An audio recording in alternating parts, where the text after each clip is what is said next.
ये किताब हिंदी में अवेलेबल है आप सब इसको पढ़िए वाह I told my children that writing a book and they about me, and my kids said, you've got to talk about your struggle, because they had been with me through all my struggles. And everybody, no matter who you are, you go through hard times, and then you need to make a plan, and quicker than I did. We used to say it in South Africa is, if things go wrong, a farmer makes a plan, because things always go wrong with farmers. They said, we're going to call it a woman makes a plan. I said, no, but it's also for men.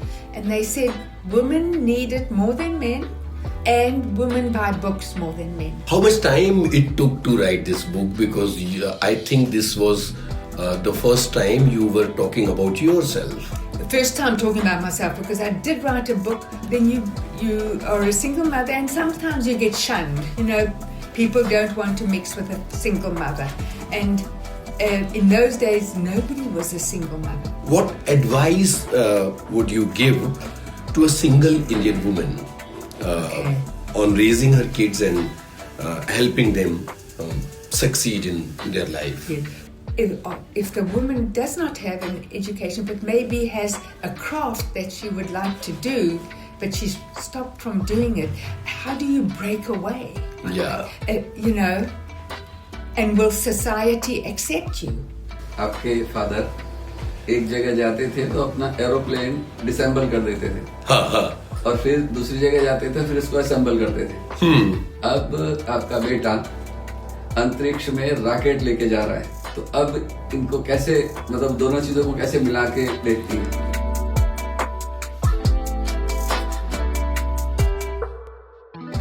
Hello May, welcome to India. Your book, A Woman Makes a Plan, is being translated into Hindi, and I am fortunate enough to have the opportunity to do the translation. It's a bestseller in 32 countries and has sold more than 1 million copies. First of all, what inspired you to write this book, A Woman Makes a Plan?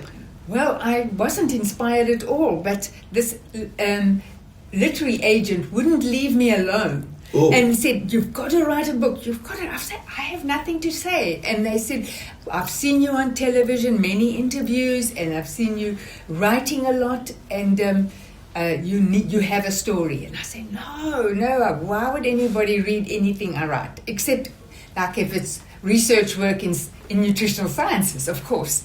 And then, and I also used to give lectures on entrepreneurship for medical professionals, because medical professionals are not good at that at all.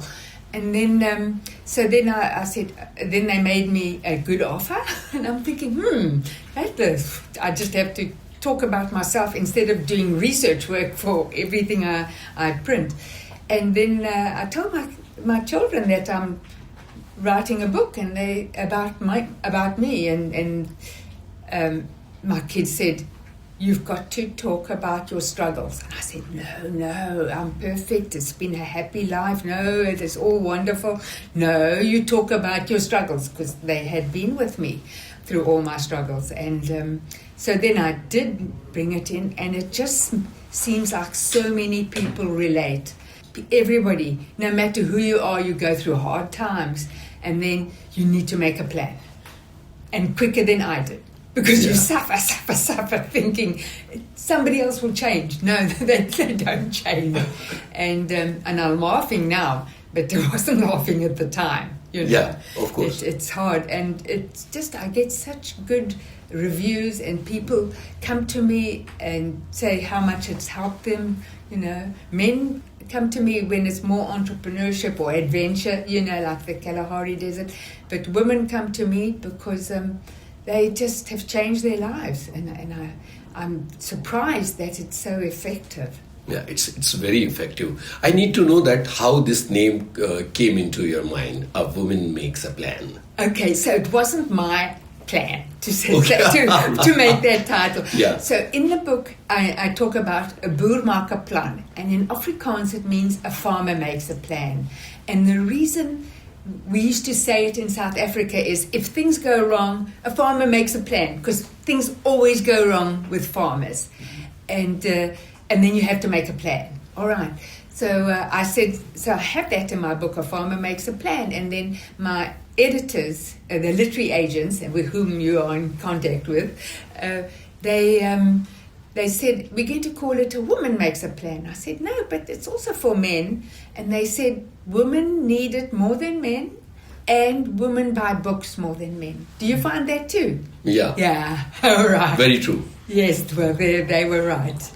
Okay. How much time it took to write this book? Because I think this was the first time you were talking about yourself.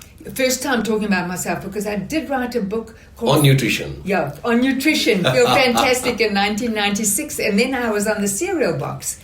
And but that was because I wanted to say what my patients are saying and how I help them to be healthier and happier. And so then it's not about me. It's just about my patients with fake names. I told them always it would be fake names. And so now I went off on a tangent and I forgot your question. I asked how much time it took to write this book. That. I think it took about 8 months. Oh, wow. You are very fast. Yes, I'm very fast. If you give me something to do, I'm very fast. Then this book, the book that's coming out, Timeless, which you already know the title. You thought it was a surprise, but we already... But people say to me, oh, so you're going to, what's it called? I can't tell you. I can't tell you till the end of March. And meanwhile, the secret is an open secret. That took...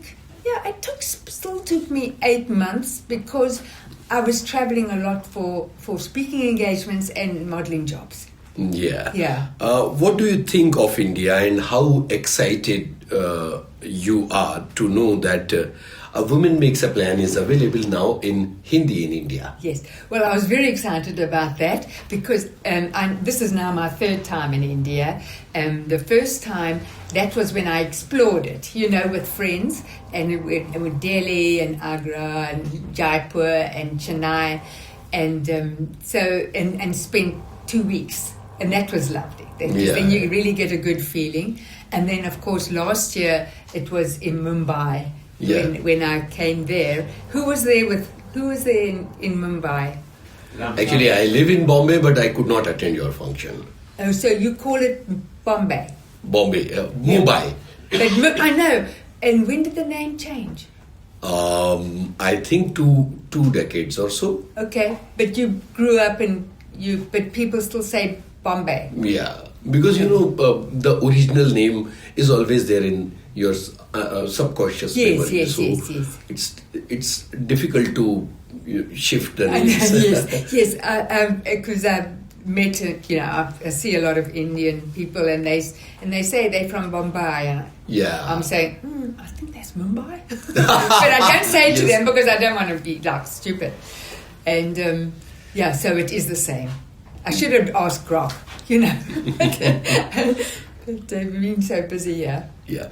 This book has inspired women all around the world, and in India, many women are still suppressed. They are often left out of the decision-making process. They are, deprived of their rights and everything. What do you think? How can this book shine light for women in India, and they can choose their path? Why should they read your book to change their lives? If they're miserable, then you have to get out of that situation. And like, for example, when I got divorced, I had savings, but then my ex-husband stole them. Actually withdrew all my savings. And as my kids say, he stole your money. Anyway, but he just withdrew all my money. And so it just means you live with struggling. I felt like I was hustling the whole time to survive, build up my practice, and I never knew modeling would continue because I was really old at 31 when I got divorced. No models were that old. And but it continued, but it was always what I called my dietetics practice was what covered the expenses. The modeling was the cherry on top. So it was something, if I got a nice modeling job, we could have a little treat, buy meat that week, And so it's still better than being miserable with no hope of getting out. Now, I don't know how it is in India. Can a family help them, the women that are sad and want to get out of their relationship? Not much. Sometimes, because Yes. it's individual case, because it's we cannot generalize it that every time family helps a woman to come out of a toxic relationship or Yes. a deprived relationship. So Yeah, it is hard. And then it's harder because you need some kind of support. Well, I actually didn't have any, but I still had a good family. I could have actually stayed with my family if I wanted to, But my mother, when my mother and sisters and brothers heard about what I was going through before I wrote the book, they said, "Why didn't you come to us and we would have supported you?" And I said, "Well, I like to be independent and I wanted to make a good start." But now it's very hard for women I had a good education. So if the woman does not have an education but maybe has a craft that she would like to do, but she's stopped from doing it, how do you break away? yeah, And will society accept you?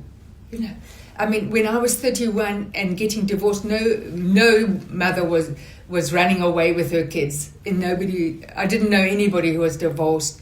And I would say you slowly get friends who will accept a woman with children who doesn't have a husband, And I think it's harder here in India. everywhere it's hard. You talked Very about hard. education. I know that you are a holder of 2 master degrees. Yes, How difficult that was to Very have 2 difficult. degrees in nutrition sciences. Yes. Well, actually, in this timeless book, it shows. But the second master's degree was meant to be a PhD. Oh. And Which then- you have not completed or completed? No, I did the whole thesis, Okay. and then it seems like I cannot talk too much about it. But then they decided they're going to make it a Master of Science degree, and I said, "But I have one," and they said, "Yes, but we only give PhDs to researchers. We don't give it to people." And they said, "What am I going to do?" "Oh, it will help my private practice, my speaking engagements and spokesperson work." And they said, "No, PhD is not for the private sector. It's only for researchers." Mm-hmm. So they said, you get a Master of Science again. And I dedicated 2 years to this.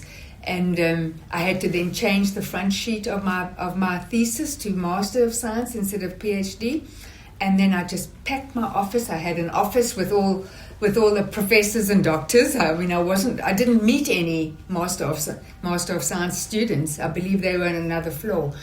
And then I just packed up everything and left. And some of the people who were on staff there, they said, "Why did you just disappear? And why did you only get a Master of Science degree?" And I said, I was devastated. I was just devastated. And so you can do a lot of good things and try hard and work at things, and you can not be appreciated or lose that job or anything, So, but still, I was then in private practice, and I could afford the rent-controlled apartments, and my children were all at university getting heavily into debt because they all graduated with $100,000 in debt. Yeah. But I gave them a choice because I was a research officer at the university. They could come for free if they studied medical In the same university. in the medical faculty, and they didn't want to do that. I said, "I want you all to be dietitians, and we'll have a big house and we'll all practice." It did not happen. My 3 children are so totally different. Yeah. You are very fond of your mom. You talked a Yes, lot yes. about your mom in this book. What is the best thing that you learned from your mom? Well, first of all, she was very kind and very well mannered and very honest. So if you exaggerate things, she will correct you in the nicest way, And I do put it into the new book as well, a bit of an example of that.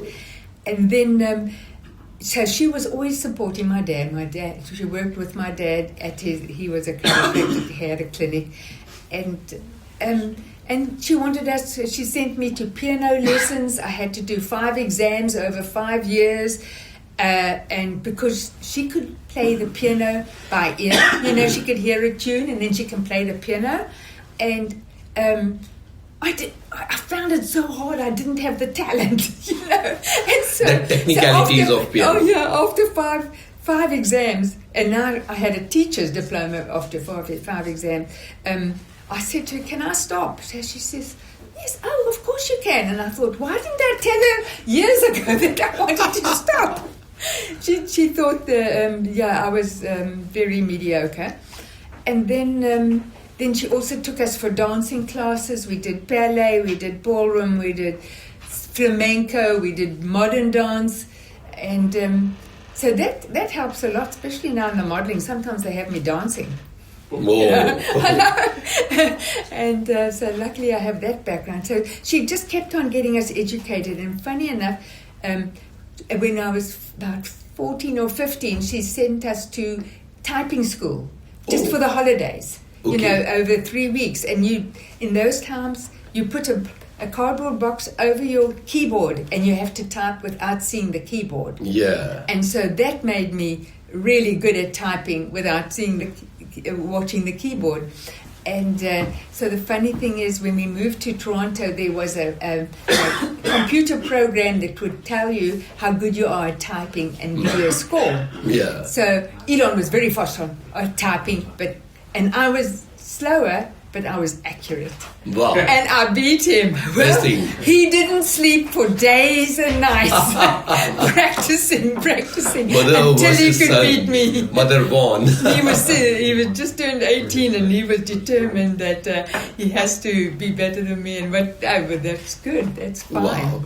Wow. May, you raised 3 very different and very successful kids. Yes. As a single mother, that's Yes. very important. And you struggled a lot with parenting your kids all along the way. What advice would you give to a single Indian woman on raising her kids and helping them succeed in their life? Yes. Well, first of all, they should help you also. Make sure that if they have to clean the house for you or apartment. I don't know if you have it depends on how well the mother is doing, but they should help you from the start, and I will have more of that in Timeless, of how my kids helped me. It's difficult to raise kids as a single mother. Well, it's easier than having a horrible relationship, Yeah, because of then course. there's no hope. So, but you might be in comfort, but miserable. Yeah. All right. So then you are a single mother, and sometimes you get shunned. People don't want to mix with a single mother, and in those days nobody was a single mother. Nobody had met a single mother, and I couldn't afford to. We couldn't afford to go to the movie theatre or to go to dinner, and I could get second-hand school uniforms, and I love uniforms. That's very economical.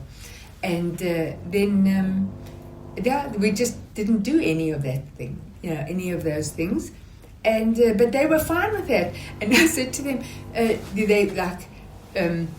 my 70th, Elon said that he wanted the problem. What he didn't like about growing up with me is that he wanted Cocoa Pops, and I would only buy Raisin Bran. Because Raisin Bran was cheaper and healthier. All right. And then Tosca said she wanted apricot jam, but we only had strawberry jam because strawberry jam was cheaper. Yes. And then Kimball said, well, I was tired of your bean stew, so that was why I left home left you at 18. And so you can live economically. But and I said to my 3 kids, I said, why didn't you complain? And they said, you wouldn't have listened. I said, you're right. I wouldn't have listened. Wow.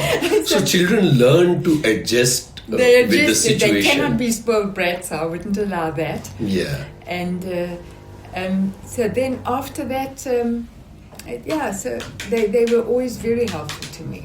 A very nice incident is there in this book, A Woman Makes a Plan, when Elon chooses to go to Canada to study computers, and you did not have that kind of money, and then you found some old mutual funds. I know. So, as I say, I won this beauty competition with 100 rand, all right, like $100, all right. And so then a friend said, he was in the stock market, you've got to put it in the stock market. And in 1969, the stock market crashed, and it was down to $10. And I'm saying, this is nonsense. And it made me sad. And I said, and so when Elon was born, I said, I'm putting it in his name, then he can suffer. I mean, he won't know that he's got such a bad stock. And then you forget about it because it's $10. Yeah. Right? And then what happens is when he wanted to come to Canada, and I thought, is there such a thing as finding those stocks? And it was. And you could find them. And then it was $2,000. I think it was $2,000. And so then I could give him that money. Yeah. This is the magic of saving. Yeah. And then, then he went to Canada. And that was, I think, the foundation of him becoming so successful, most successful person in the world. Yeah, he is really, he doesn't stop working, but he's a delight, he's really wonderful, and the people that work with him, they're just so enthusiastic because, like, for example, SpaceX or Tesla or Neuralink or any of this, he understands everything. And when the engineers or the computers nerds, they all get together, he understands everything that they're saying, and when they want to make a change or he wants to make a change, they share it and they decide what's the best. And I sit in on those meetings. And best thing is but quietly, I sit in the back. Half the things I don't understand. But I did sit in on his XAI, AI meeting, and he said, you won't understand anything. I said, oh, no, I'm sure I will. Okay, I understood nothing. It's acronyms, Yeah. It's acronyms and ABC and DEF and whatever they're saying. And I didn't know what they were talking about, but I sat there and I just saw very enthusiastic young men and women who are very excited about the future, and that made me feel good. But after that, I said, I don't need to go to those meetings anymore. You got bored of them. Yeah. It's just... But I have seen in this book that Elon struggled a lot when he went to Canada. He was a self-sufficient person who was living in a very short money, and he earned everything by himself. Yes. He also struggled his part. All my children had to support themselves, because they went their own ways into different universities. And so they pretty much, I would save, if I saved $1,000 then a month, then that's when, in the beginning, I didn't have that kind of money, but then I would spend it on one child, so I could see one each every 3 months, because then I would go to their university and I'd sleep on a mattress on the floor. I would sleep on a tiny bed in a dormitory, on a couch, because I couldn't afford a hotel, because we didn't want to use up that $1,000. And then the $1,000 was to cover my airfare, and then also the rest they can spend on whatever they want. Yeah. So that's how, that was their treat. Every third month they had a little money. Yes. May, you took charge of your life to find happiness. Your journey through an abusive marriage and divorce was full of challenges and pain. Yeah. And then you chose your own path. How important is it to leave the toxic relationship which is not working at all, and a situation where you have to move out of a relationship for your happiness and self-discovery? Yes, you still don't know that you're going to be happy, because you're living in this miserable situation and you don't know if you'll be happy. But just when I when I decided to the day I got divorced, I just said, I won't have him screaming at me anymore. It was like the most wonderful feeling. Sigh of relief. Yes, sigh of relief. And so it's just, you have to make that break. And it really is hard because you don't know if you're going to be successful. So you can, if you're not successful, you can also go back to your miserable life, or you can find, but otherwise you have to just keep on trying hard. You don't need luxuries.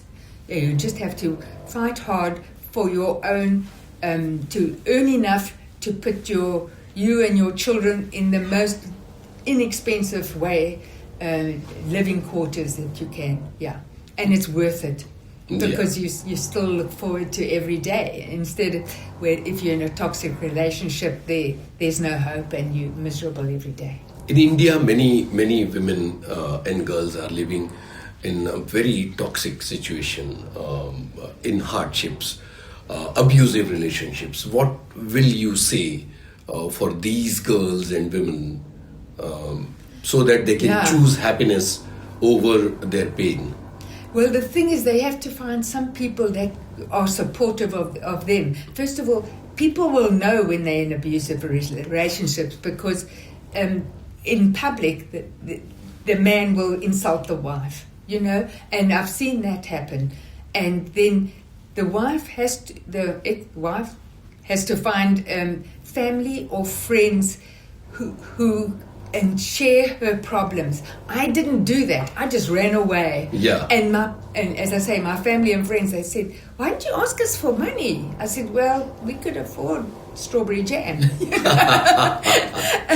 I didn't need money for. I wasn't going to borrow or get money. They were going to give it to me, not lend it, to go to do luxurious things. You can live on very little.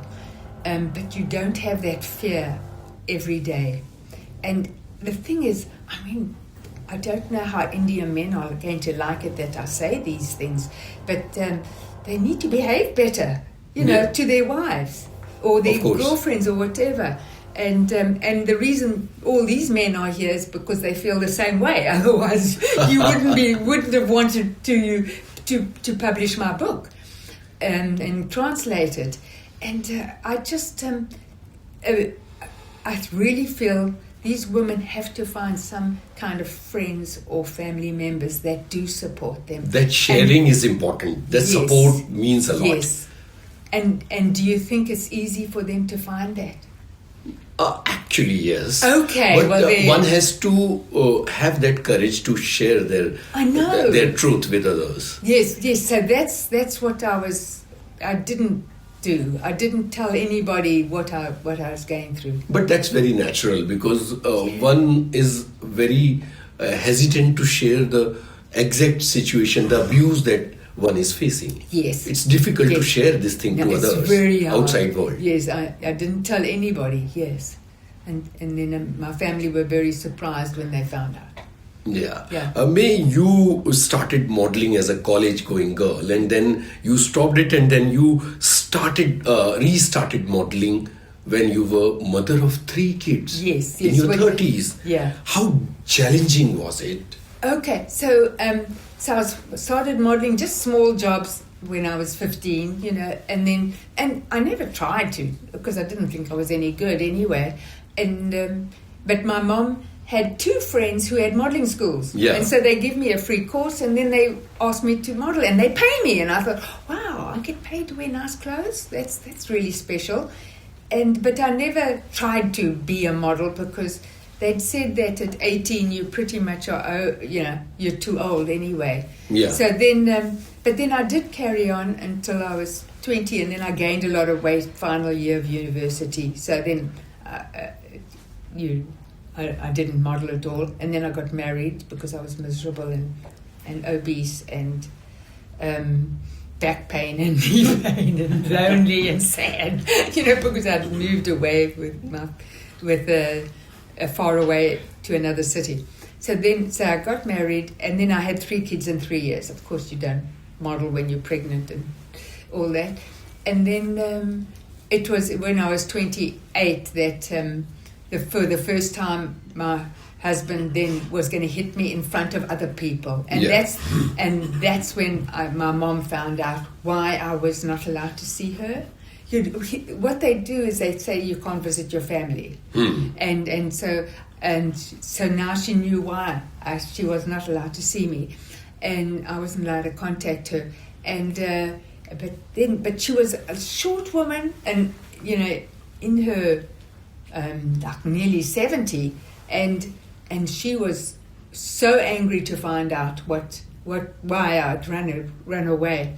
I mean, why these friends of mine, the girlfriends, took me to her in midnight or later, and then he came and he crying and with diamond earrings, and saying he loves me, and she says, you touch my daughter again, you touch her again, and she's coming to live with me and getting divorced. And so he couldn't hit me anymore, and it gave me so much power. So much power, because I said, I'm opening a private practice, and I'm going to use the spare room for my practice, and he could scream and hate and try to stop it, but he couldn't hit me, and so it really gives you power.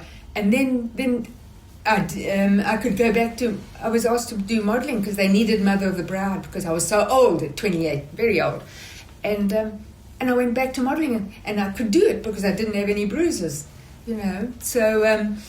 So then you just then you find out I can make a living. You see, I found out I could make a living as a dietitian, and maybe there's still chance to model. But at 31, I was really old, and then I went to and moved to a new city. But they took me on again. They needed one older model in that city, and then it takes a while to get your practice up because you have to contact all the doctors. Yes. And there's no internet. And you did it in a very fantastic way. Yeah.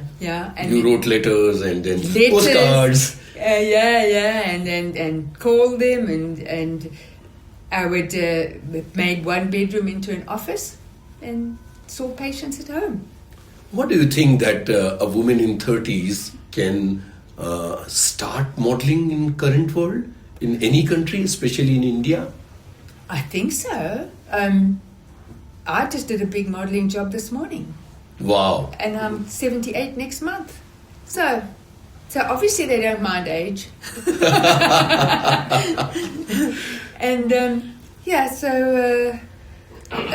the thing is, you need to be a certain size and a certain height, and it's hard if you aren't that. They say there's diversity, but it's still hard when you are not a certain size and a certain height.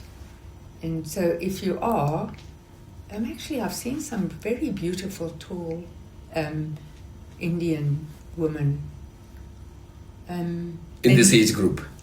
No, in the 30s. They're in 30s, but not my age group. That's ridiculous.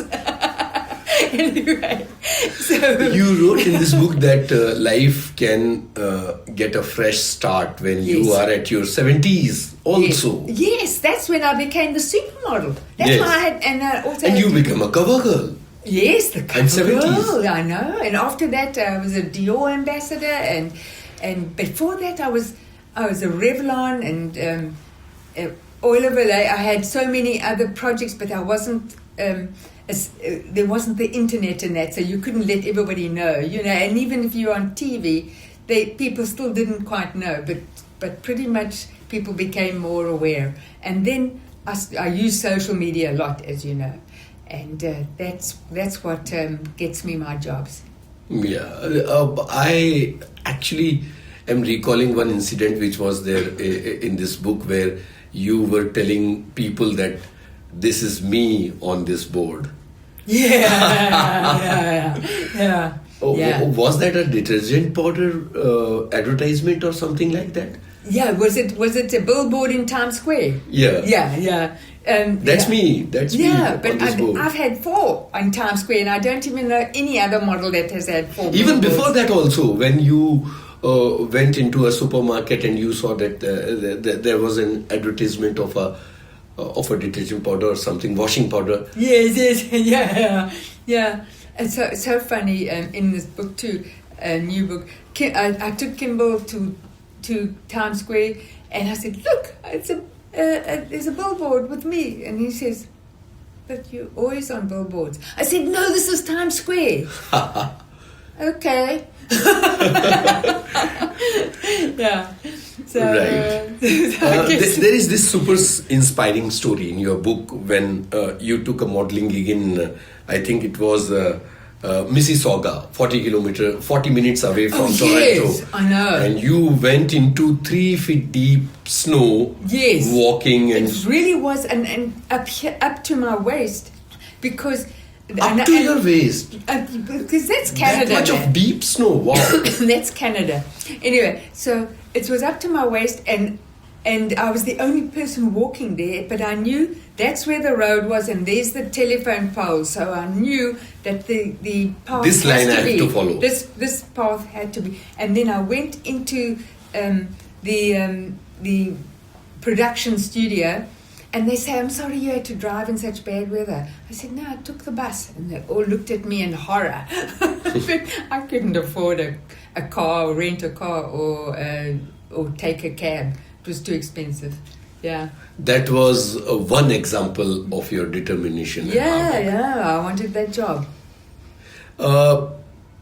One thing which is very, very important is what drove you to push your limits, to fight your situation, and then kept you going in very tough situations and in very hard life. Yeah. Well, I just needed to survive. Yeah, and so I just kept on going. Yeah. And so many things went wrong, but I just kept on going. Yeah. You have been a nutritionist too, and for a modern woman, it's very important to have a good health. In third world, there are many women who don't get proper nutrition because of various reasons, because of poverty, because of they are not that much of aware. What will you say to them as a nutritionist to take care of them? Well, in a better way? Are they overweight or underweight? Underweight, deprived of good things, nutrition. Yes, well, the thing is, you need enough money just to get a vegetarian diet is less expensive than when you want meat, fish, or chicken. All right, but and you can use canned fruits and vegetables. You can use what I found was great in South Africa. Milk was subsidized by the government. Brown bread was subsidized, not the whole wheat bread is, but not the white bread. So you just have to see where the bargains are. But then if you're not earning anything, then you have to start finding a job. Of Do the course. best you can.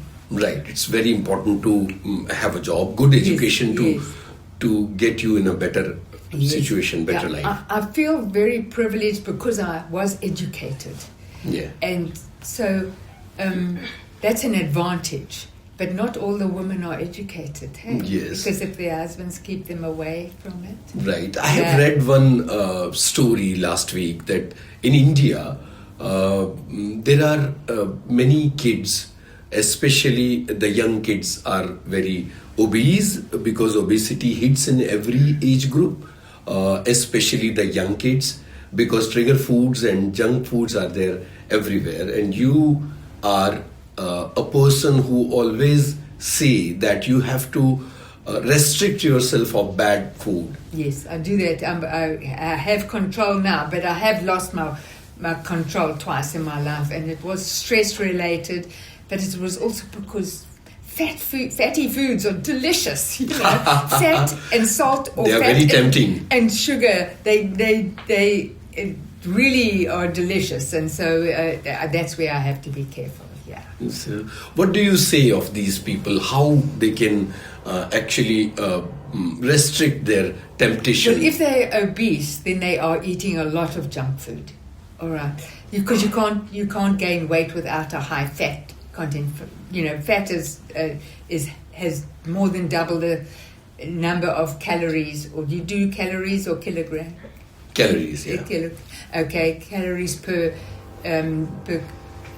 gram, yeah. So if you give them instead more fruits and vegetables and whole grains, and then take away the fatty foods, they will lose weight, because being obese does lead to health problems. Yeah, of course. It leads to health, and it's hard to control it when fatty foods are really delicious, but you have to take it away from your kids.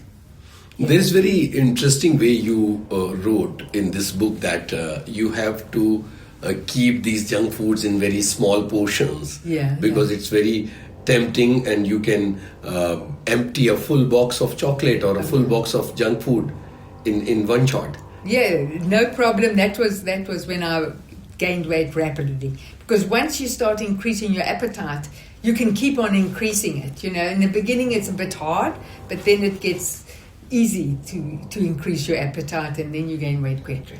And that's what I did. In your book, you say that women should move into a new country to have a good career. It's hard to move to a new country. I don't say you should.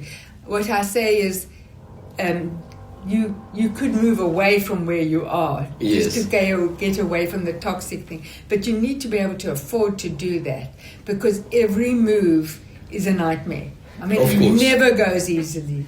And you have to learn new things of the new country. So you make a lot of mistakes. You did it twice or thrice? No, twice. Three times. 3 times. And how difficult it was? Every time difficult. And then 9 cities I've lived in. Yes, 9 cities. Yeah. In how many years? 3 years. Since I left, got divorced at 31, and I'm now going to be 78. But I'm back in New York. I was in New York, and then Tosca had twins, so I went to help her, and so then she wouldn't let me come back to New York, and so she needed help. And then, but then when she moved to Atlanta, because shooting movies there is better, and Elon moved to Austin, Texas. I was teaching public health at their school, because I had to stop my practice anyway, at their children's schools. And so then I moved back to New York. So now I'm back in New York. Right. So 3 countries altogether. South Africa, then Canada, then... you became a cover girl at the age of almost 70, and then you were very successful in your 70s also, and you still, as you told that you got a very good assignment today morning also. So congratulations for that. It's going to be really cool. Wow. There are many people who are in 70s and who are in their retired phase. They don't want to do anything. They don't want to start afresh. What will be your message to these people who are in their 60s or 70s and they are just relaxing and they are just into their nostalgia, they are living in their old memories or so? If they are happy, they can just do that. But if they're not happy, they find something that they like. Yes. And they can carry on searching. And now we have the internet. I mean, it can give you lots of ideas. Of course. This book, A Woman Makes a Plan, is available in Hindi also. And now I want you to repeat with me in Hindi that you must read this book. Okay. So I'll start in Hindi and you will repeat me in Hindi. Let's do that. All right. जब औरत सोचती है ये किताब हिंदी में available है आप सब इसको पढ़िए Wow. You learned Hindi also. ये किताब राजकमल ने छापी है. Rajkamal. राजकमल ने I do know. राजकमल ने Okay. छापी है. Chapi hai. आप पढ़िए. Abelia. Thank you. Okay. Thank you very much. Thank you so very much. It's really nice to have this conversation. Thank you very much to Okay. give us the time. All एक right. छोटा सा No. सवाल मेरा है, Yes. आप English में बता देंगे कि जैसे आपके फादर एक जगह जाते थे तो अपना एरोप्लेन डिसेंबल कर देते थे. हाँ हाँ. और फिर दूसरी जगह जाते थे, फिर उसको असेंबल करते थे. अब आपका बेटा अंतरिक्ष में रॉकेट लेके जा रहा है. दोनों चीजें आपने देखी हैं, तो अब इनको कैसे, मतलब दोनों चीजों को कैसे मिला के देखती हैं? Yes, yes. The question is, when you were a kid, your father used to assemble an aeroplane and then travel, and Yes. then disassemble that Yes. plane and then Yes. make it again. And now your son is I know. making rockets and Exactly. moving into space. Yeah. What do you feel about, and how do you see both of these things together? Well, Elon really sees the future, what's necessary, and what is possible. Yeah. And everybody tells him with each thing he does, it's impossible. No, Wow. it's impossible. And and like with Neuralink, to have these people with their own brains work on the computer. I mean, to me, that's special because with my first Master of Science degree, I was seeing colostomy patients, and some of them were paralyzed from the neck down, and they could do nothing except look at a white ceiling. Yeah. Because they couldn't do anything, and they said, and one young girl said, I would commit suicide if I could, but I can't move, and so it's just helping these people so much, and already they're starting to work on blind people, but again there's lots of regulations in America, lots of regulations, but already people contact me, please have him help and do it quicker, and he does it as quick as he can. So making impossible possible every Makes time. the impossible possible. That's what you did also. Yes. Many a times. Yes, in a small way compared to him. It's worldwide. Yeah. But yes, actually my book's gone worldwide, isn't it? Of course. Yes. And we are waiting for your new book also. Okay. And we hope that, I hope that I can translate that book into Hindi. Okay, and we good. will meet again and then we will read that book in Hindi. That will be wonderful. Wow. Wow, that will be wonderful. Elon जैसे अब वहाँ पे colony बनाना चाहता है space में, तो अगर वहाँ कॉलोनी बन गई तो जाएंगे क्या?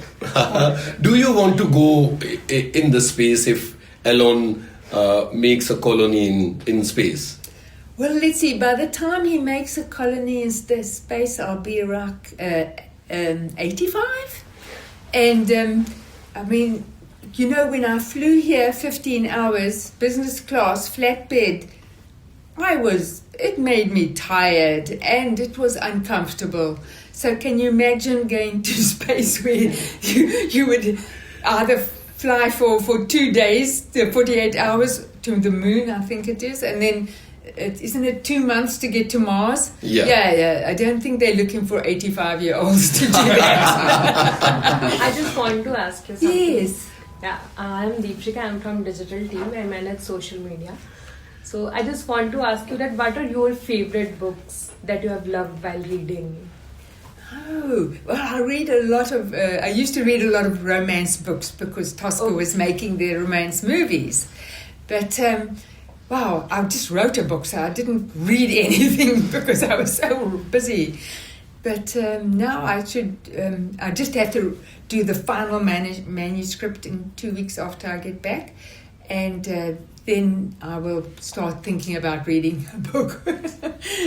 Yeah. What is your connection with cinema?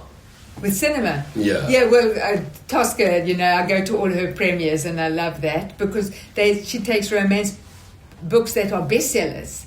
Do you do romance books as well? Yes, of course.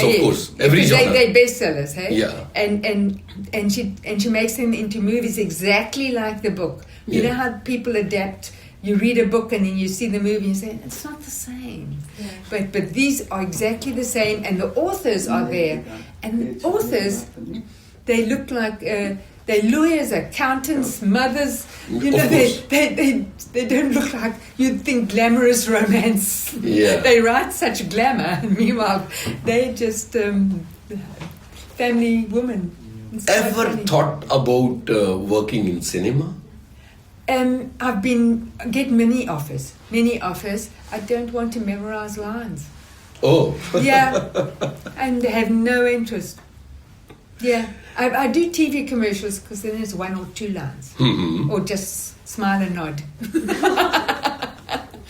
Yeah. Okay. Thank you. Okay. Thank you.